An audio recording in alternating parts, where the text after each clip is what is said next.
Francesa era una serie de cambios, ¿verdad?, que fueron establecidos en Francia, ¿sí?, sobre todo impulsados por una clase social. A ver, ¿se acuerdan ustedes cómo se llamó la clase social que impulsó la revolución en Francia? Esa clase social se le llamó la burguesía. Muy bien, Pérez, excelente, claro, la burguesía. Ahora, recuerden que cuando yo te digo burguesía, estoy hablando del sector de comerciantes. Son comerciantes, ¿ah? Van a ser comerciantes, que van a querer llegar al control del poder. Van a llegar a controlar, van a querer llegar a controlar el poder en Francia. Y para eso tenían que acabar con tres grupos de mucho poder en el gobierno francés. Entre ellos, obviamente, la monarquía absolutista, el rey Luis XVI, que gobernaba, la Iglesia Católica, que también tenía una gran importancia aquí, y tenían que acabar con los rezagos del feudalismo. Recuerden que a pesar que estamos en el siglo XVIII o a fines del siglo XVIII, Francia venía teniendo un gobierno totalmente absolutista. No te olvides, y todavía existían en Francia, eh, todavía existían en Francia, chicos, señores feudales. En las provincias de Francia todavía existían señores feudales. Ahora, una de las cosas, por ejemplo, que debemos tener nosotros presente, viene a estar relacionado, por ejemplo, a las causas. ¿Se acuerdan cómo se encontraba la economía francesa? A ver, antes de la revolución, la economía en Francia se encontraba en crisis. ¿Por qué, profesor? Porque primero se había gastado mucho dinero en dos conflictos. Francia había participado en la Guerra de los 7 años y en el llamado conflicto de la independencia de los Estados Unidos o de las 13 colonias inglesas, ¿no? La participación francesa en estos conflictos había obviamente debilitado las arcas del Estado francés. Si a eso le sumamos los gastos que había generado una mujer, ¿te acuerdas cómo se llamaba la reina en Francia que gobernaba en ese tiempo y que derrochaba el dinero haciendo fiestas, banquetes, reuniones en el Palacio de Versalles? ¿Te acuerdas? ¿Te acuerdas cómo se llama la reina de Francia en ese tiempo? Vamos, a ver. María Antonieta. Muy bien, excelente. La reina María Antonieta. Ahí está. No te olvides, María Antonieta de Austria. No te vayas a olvidar de él, por favor. ¿Ya? Listo. Tenemos también que nosotros verificar. ¿Ya? Miren por aquí. Miren por aquí. Francia también tuvo una crisis agrícola. Hubo sequías muy largas que obviamente generaron que la producción de trigo disminuya. Si hubo menos producción de trigo, eso trajo como consecuencia, chicos, que el precio del trigo, de la harina, y por lo tanto también del pan, se eleven. Y recuerden que lo que más se producía, lo que más se terminaba cultivando en Francia era el trigo. Y lo que más se consumía era el pan. Así que eso va a generar hambrunas, protestas. Y si a eso le sumamos los problemas sociales que tenía Francia, como por ejemplo, Francia se encontraba dividido en 3 estamentos, 3 estados o 3 grupos sociales. ¿Se acuerdan? ¿Quiénes conformaban el primer estado, por ejemplo? Los miembros de la iglesia, el clero, no te olvides. ¿Sí? Tenían muchos beneficios, cobraban diezmos, tenían tierras. El segundo estado estaba conformado por la nobleza, quienes también tenían tierras y cobraban, y también ellos explotaban a los campesinos en sus tierras. Pero el tercer estado en Francia era llamado el estado llano, chicos. Aquí estaba el pueblo y también estaban los sans-culottes. Recuerden que los sans-culottes eran parte del pueblo, pero de la ciudad, que no tenía trabajo fijo, no tenía una ocupación fija. Y también recuerden que en el pueblo estaba la burguesía, los comerciantes, ¿no? Que no tenían poder económico, tenían dinero, pero no tenían el acceso al gobierno.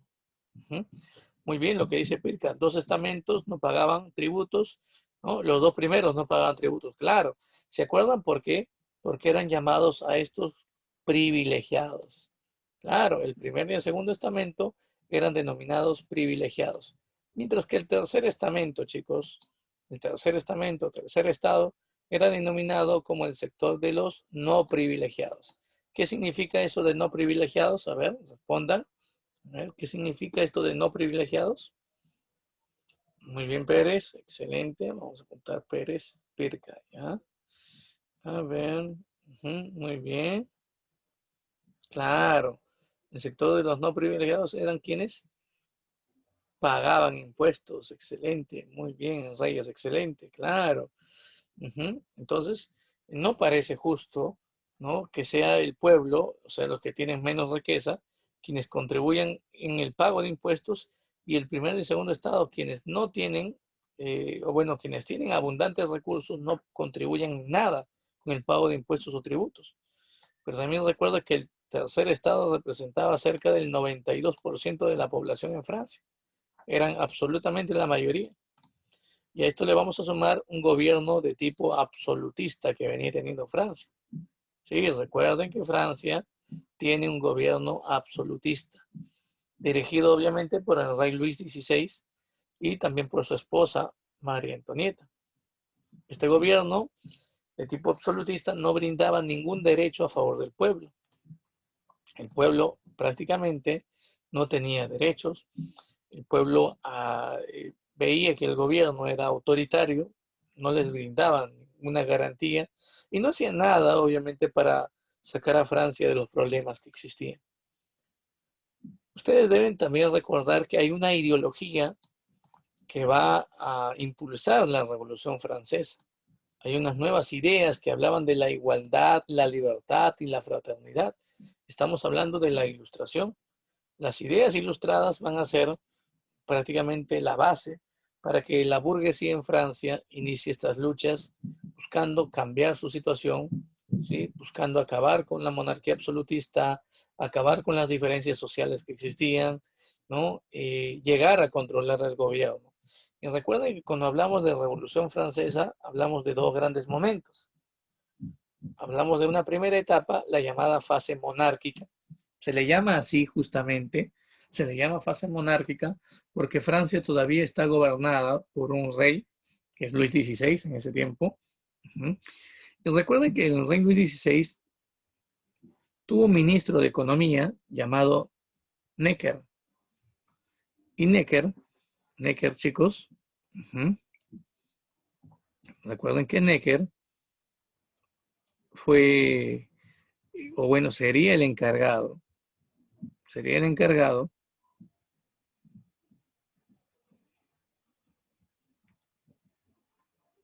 de buscar la manera de cómo sacar a Francia de esta crisis. Necker dijo, hay que cobrar impuestos, hay que cobrar impuestos.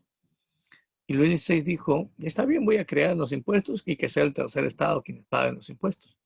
Necker dijo, no, el tercer estado no tiene ni siquiera recursos para poder cubrir la alimentación. Mejor, ¿por qué no dejamos que los tres estados se reúnan y que ellos decidan quién pagará estos nuevos impuestos? Y así, muchachos, fue así como se terminaron convocando a los estados generales. ¿Se acuerdan o no de los estados generales? A ver, ¿qué objetivo tenían los estados generales? Su objetivo era solucionar la crisis económica de Francia. ¿Quiénes se reunieron en los estados generales? 300 nobles del segundo estado, 300 clérigos del primer estado y 600 burgueses. Así es como se terminó estableciendo los estados generales. Muy bien, y deberían votar, ¿verdad? Para ver cuál debería ser el estado que pague los impuestos que sirvan para sacar a Francia de la crisis. Y adivina qué ocurrió. ¿Te acuerdas que hubo un problema ahí? A ver, comenta cuál es ese problema. Comenta. Vamos. Excelente, Pirca, muy bien. Pérez, muy bien, excelente. Ya. Ya, a ver. ¿Quién más? A ver, comenten, chicos. Ya, muy bien, Valdeón, excelente. Sí, se llamó muy bien así.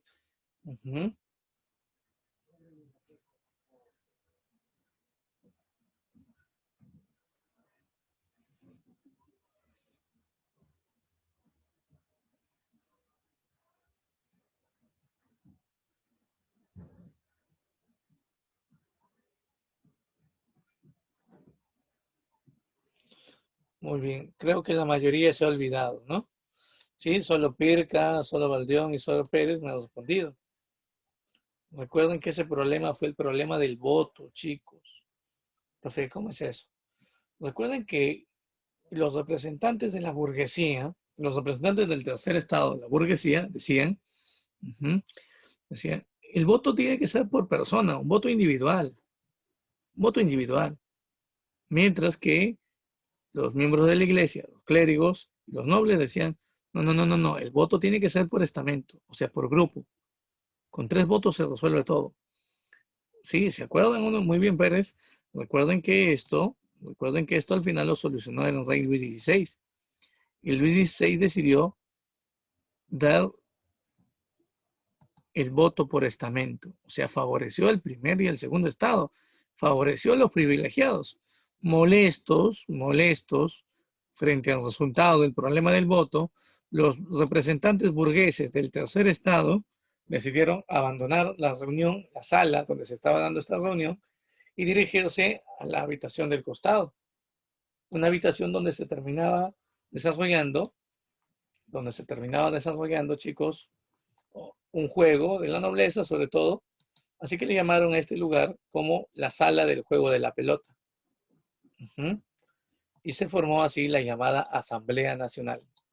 Eran representantes en su mayoría burgueses. Y miren lo que ocurrió aquí. Muy bien, por ahí alguien me dice, profe, hicieron un juramento. Sí, claro, Pérez, muy bien. Hicieron un juramento. ¿Cómo se llamó ese juramento? A ver, muy bien, Pirca. A ver, ¿cómo se llama ese juramento? A ver, los demás comenten, vamos. Vamos, muchachos, vamos. Acuérdense de esa imagen.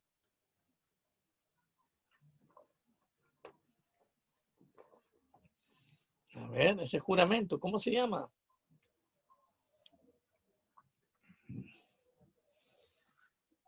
Ya, muy bien, Larico, muy bien, Larico, excelente. Ya, tengo un apellido más. Muy bien, Marlon, muy bien, excelente. A ver, por ahí. No, el juramento no se llama Asamblea Nacional. No, no, no. No, a ver. Muy bien, de la Roca, excelente, muy bien. Lara, excelente, muy bien. Ya, se llama juramento del frontón o juramento del juego de la pelota, chicos, no te olvides. ¿Sí? Y profe, una pregunta, ¿en qué consistía eso? Ah, muy bien. Consistía en no descansar hasta que Francia tenga su propia constitución. Y no te olvides entonces que este juramento del frontón se dio durante la Asamblea Nacional. Durante la Asamblea Nacional. Juraron no separarse y luchar juntos hasta que Francia tenga una constitución. No importaba la represión del rey, ¿verdad? Eso fue la Asamblea Nacional y el juramento del frontón. Después se terminó desarrollando una asamblea distinta, la Asamblea Constituyente, que tenía como objetivo principal crear en Francia una constitución, elaborar una constitución para Francia, chicos. Y es así, miren, es así como se terminó elaborando una constitución aquí. Y es importante tener presente, chicos, es importante tener presente aquí esto. Miren, miren, miren. Ese momento, ¿cómo se llamó? Vean la imagen y díganme, ¿cómo se llamó ese hecho representado en la imagen que se dio durante la Asamblea Constituyente? Ese hecho marcó para muchos el inicio de la Revolución Francesa. ¿Cómo se llamó ese hecho? ¿Te acuerdas o no? A ver, a ver, a ver. ¿Te acuerdas? Muy bien, Leonel. Excelente, muy bien.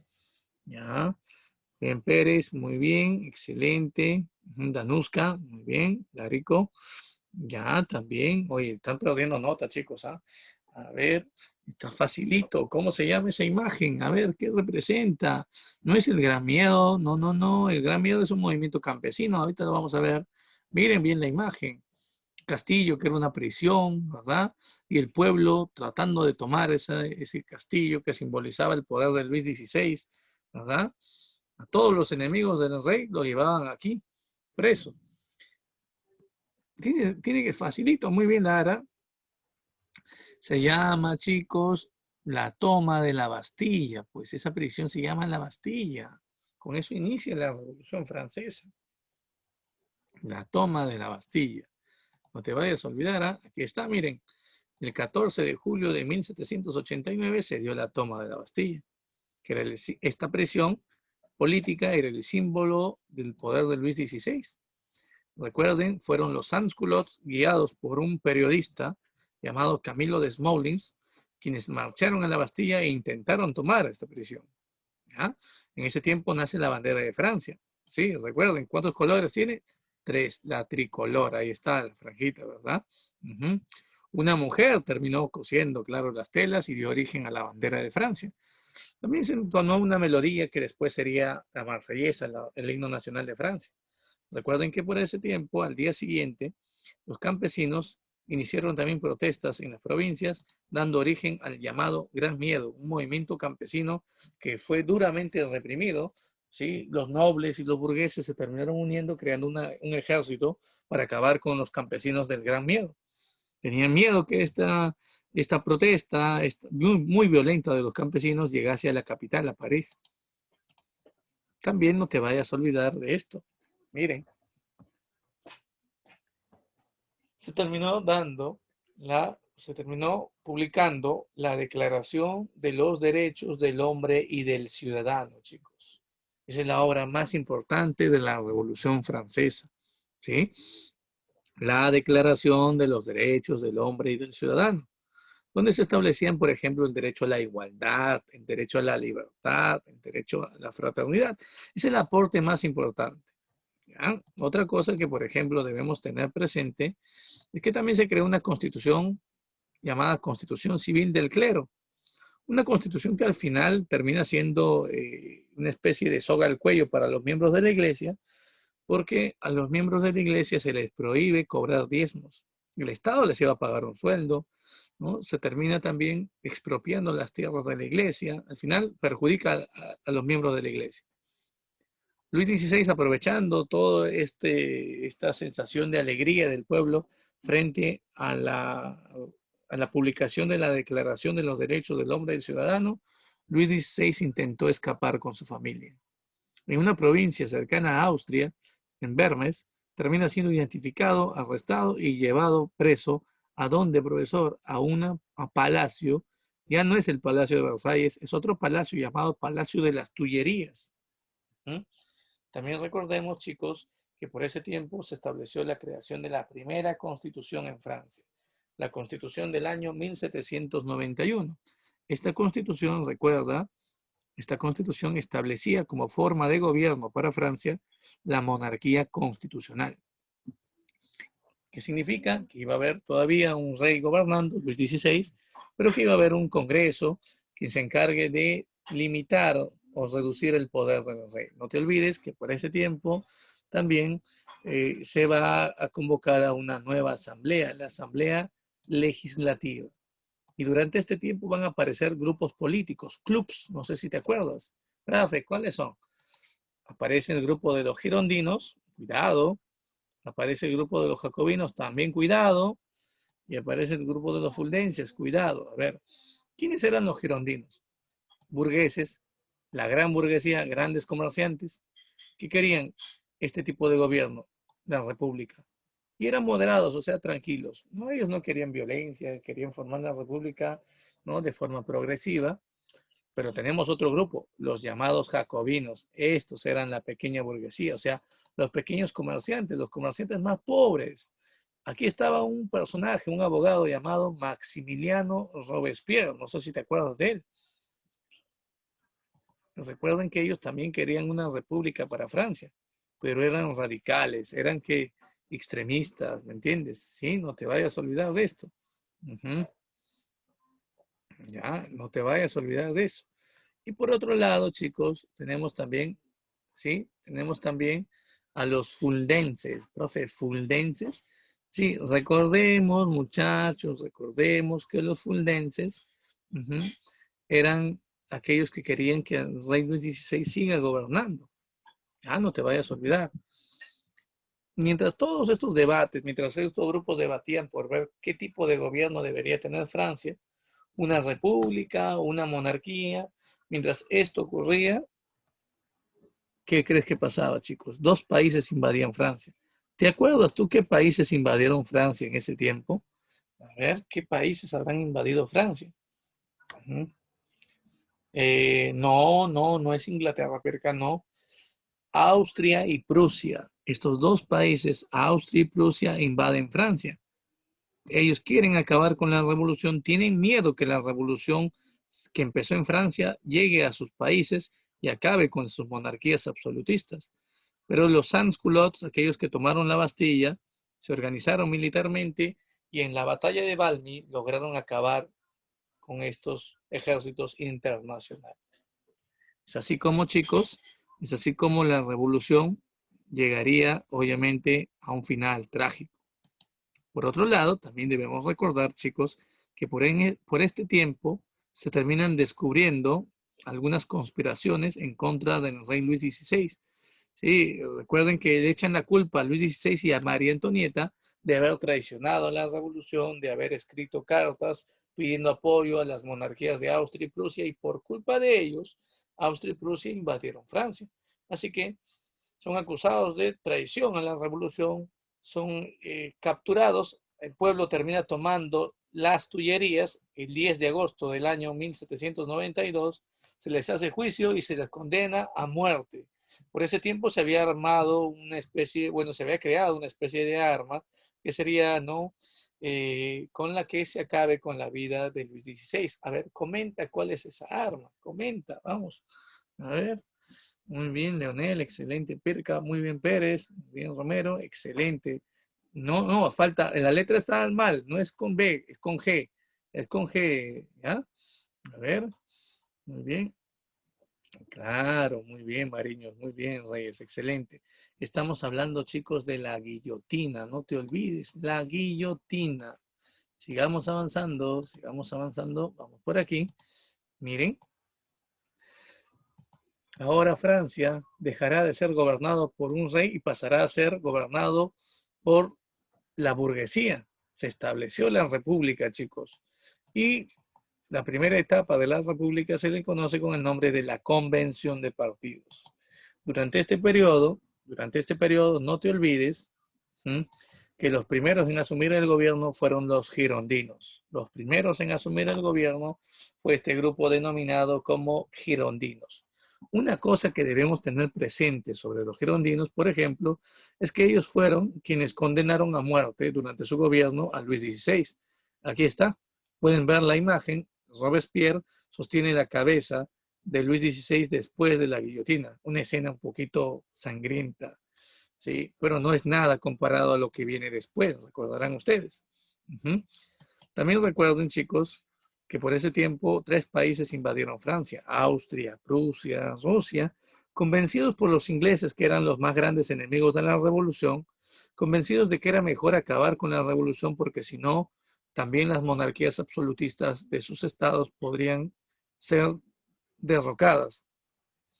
Al final, miren lo que pasó.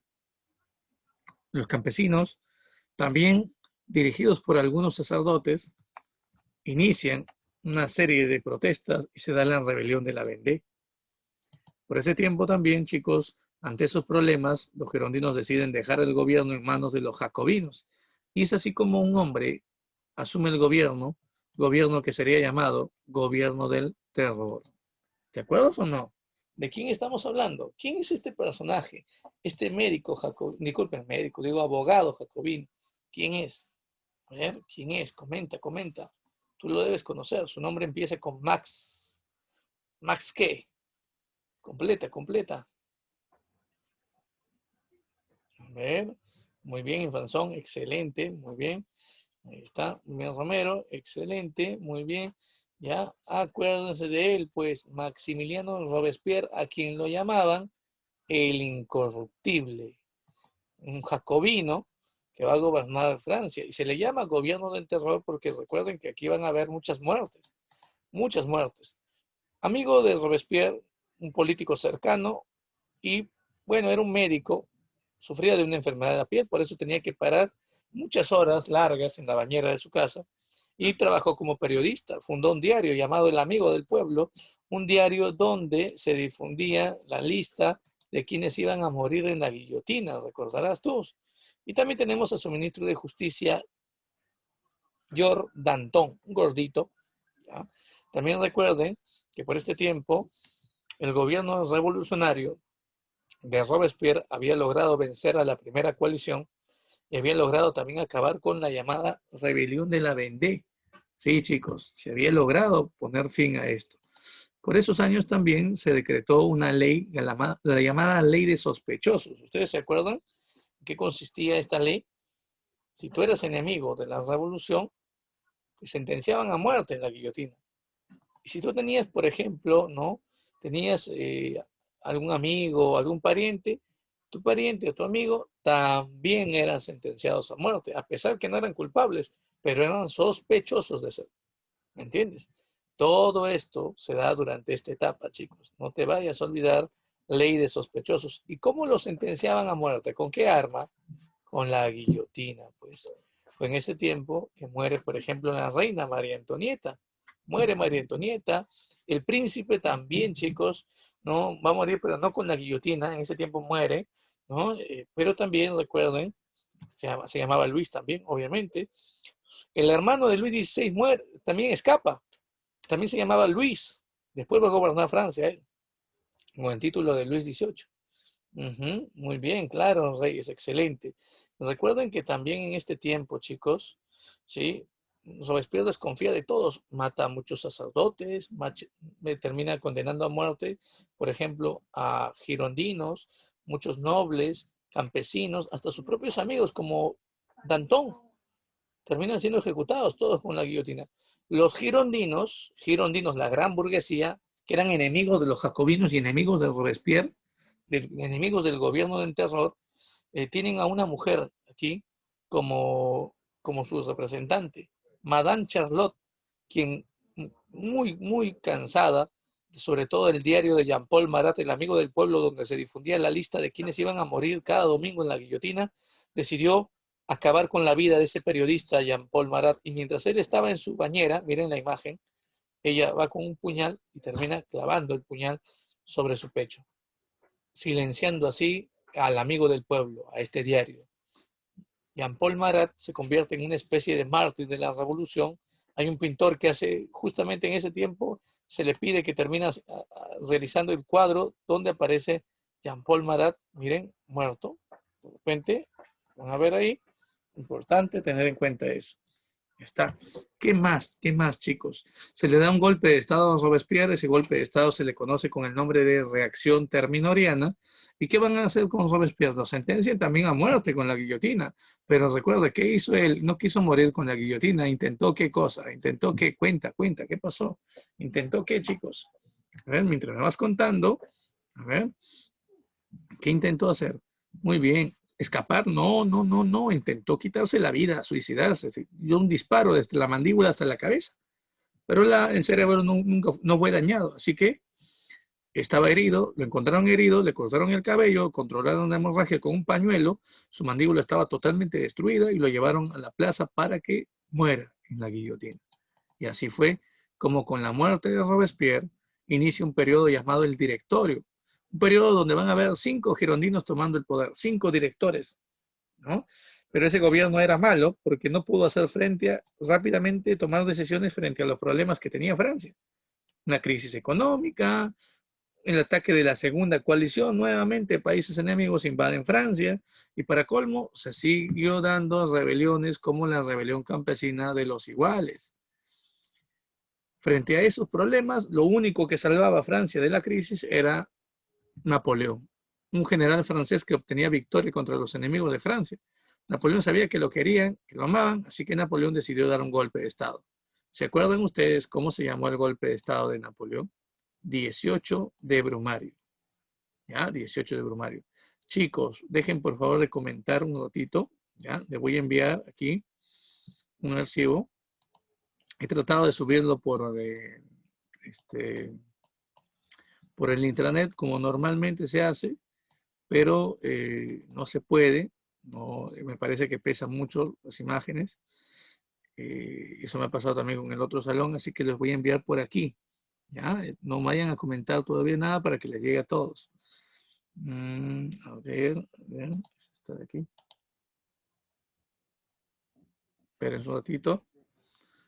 ni bien les llega, descárguenlo. Si tienes el celular, no vas a poder descargarlo otra vez porque necesitas tener la aplicación Word previamente. ¿Mm? A ver, comenten por favor, ¿les llegó? Ya debe de haber llegado a todos en el chat de esta conversación. ¿Sí? Descárguenlo, chicos, por favor, descarguen, ¿ya? Descarguen el archivo, ¿sí? Ya, muy bien. Descarguen, guárdenlo en el celular, guárdenlo en la computadora, por favor, ¿sí? Ya está. Listo, sigamos avanzando. Ya, muy bien, excelente. A todos tienen el material, ¿no? ¿Alguien no le ha llegado tal vez? ¿Alguien no puede abrirlo? Claro, son preguntas que vamos a trabajar hoy día en la clase, después en la segunda parte. Claro, son preguntitas. Esas preguntas y las preguntas del temático tienes que repasarlas junto con la teoría porque muy parecido a eso va a venir en el examen. Ya, sigamos avanzando. Sigamos, miren por aquí, chicos. Ahora vamos a hablar de la era napoleónica, pues. Napoleón llegó al poder, recuerden, inicialmente no fue un emperador. Napoleón asumió el gobierno como si fuera una especie de ¿qué? Cónsul. No te vayas a olvidar, ¿eh? Napoleón asume el gobierno, ¿no? Primero tomando el cargo de cónsul. Ahí está.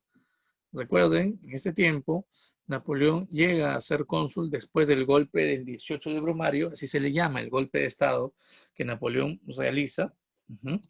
Recuerden que dentro de su gobierno se terminó estableciendo algunas medidas, como por ejemplo, él no era el único cónsul, habían 3 personas.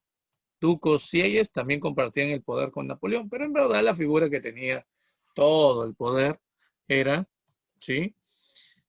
Era obviamente Napoleón. No te vayas a olvidar. Miren por aquí, chicos, miren esta parte, es importantísima, miren. Napoleón termina reconciliándose con la iglesia. Recuerden que la iglesia había sido afectada, le habían quitado las tierras a los miembros de la iglesia, se les había eliminado los diezmos y todo. Ya Napoleón se reconcilia con ellos. Por otro lado, también Napoleón crea un banco y crea un código civil que lleva su nombre, Código Civil Napoleónico. Fue la obra jurídica, o sea, de leyes, ¿sí? De leyes más importante que Napoleón creó mientras fue cónsula. Esto se creó en el consulado, no se creó en el imperio, se crea en el consulado, chicos. Después de esto, Napoleón tuvo que enfrentar a la segunda coalición, a sus enemigos. ¿Sí? Hay una batalla importante llamada la Batalla de Marengo. Napoleón obtiene victorias y después de estas victorias firma la paz con sus países enemigos. Recuerden que también Napoleón, por este tiempo, sufre un intento de golpe de Estado en su contra. Lo quisieron asesinar en el propio Congreso. Así que Napoleón, después de ese intento de golpe de Estado, decide proclamarse como emperador.